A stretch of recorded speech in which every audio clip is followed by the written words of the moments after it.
Okay, hello everyone. So today's another video about iDoceo, another help video, and this time we're going to look at bumping lesson forwards or backwards. Now, a previous video I've shown you how to import your lesson plans from an Excel file to iDoceo. So if you can see here, it looks like this. So if you look at 10Y1 here, there's a lesson there, and there, and there, and there. So I imported everything into iDoceo. Now I'm going to show you how to bump it. What does it mean by bump? That means, for example, your plan, what happened doesn't go according to your plan. And for example, oh, the lesson should be today, but then we don't have time. We need to move that lesson forward for tomorrow or something like that. So you just want to make it simple, make it quick. You want to bump it forward. Okay. So now let's say this one, a practical.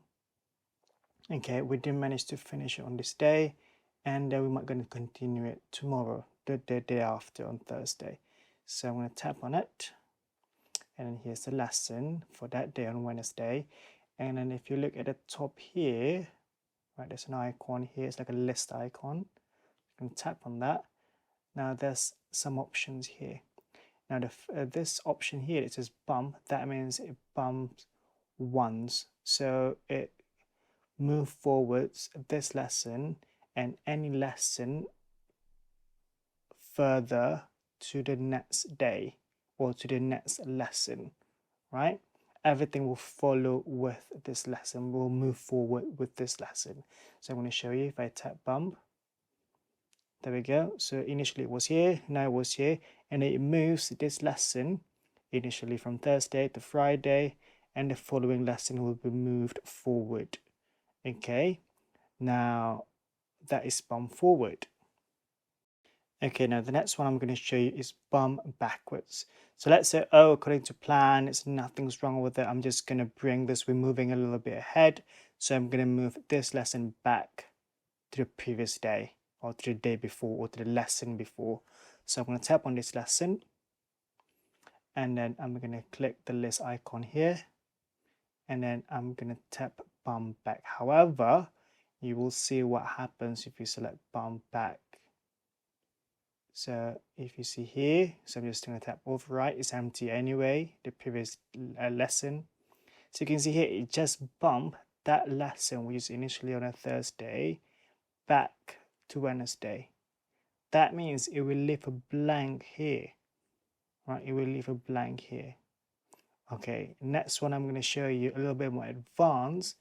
Right? How do you want to avoid this blank? You want every other lessons to follow along with the lesson that you have bumped. Okay, previously I've shown you I have bumped this lesson backwards to Wednesday and it leaves a blank here. And now I'm going to show you a little more advanced features of bump with a lot more customization or configuration. So I'm going to tap on that lesson and then click on the same icon, the list icon here. And then it says here at the bottom, last one says bump tools. So I'm going to tap on it. And it gives me several configuration, several mode. The first one, bump this lesson forward like we have done before. Just bump it once, right? And then the rest will move it as well.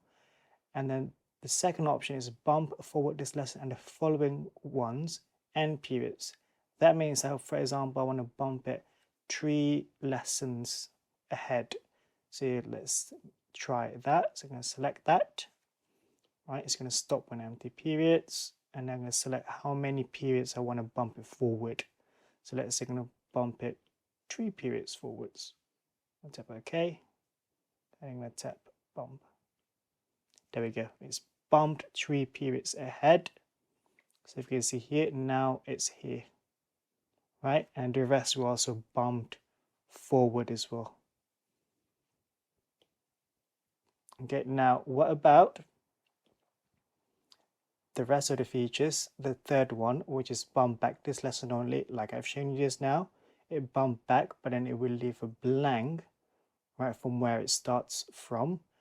But then the last one, bump back this lesson and the following ones, right? This one, right, it bumps back and it will carry the one that is ahead to the back as well. Okay, like so. So initially it was here, and I was here, and then the rest will follow as well, goes backwards as well. However, there is a slight issue with that, whereby you can't select how many periods do you want to go back.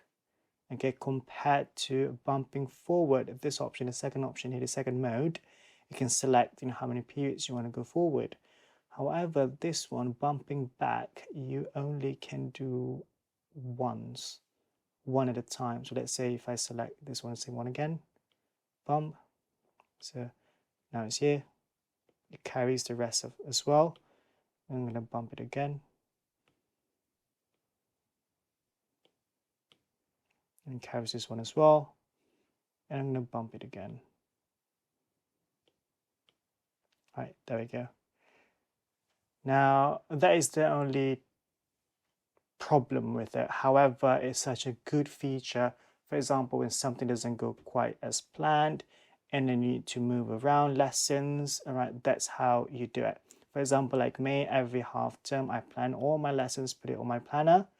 And then, for example, during the week, during the day, it doesn't work out, I'll just bump it forward or backwards, whatever, right? But then I have all of the planned lessons here in my iPad. I know what to teach on what lesson, and it's all here in one app, right? I hope this is useful. If you find this useful, give it a like, give it a thumbs up, subscribe for more videos, and go watch more videos about iDoceo or about other videos that I've uploaded. Right, so take care and see you in the next one. Goodbye.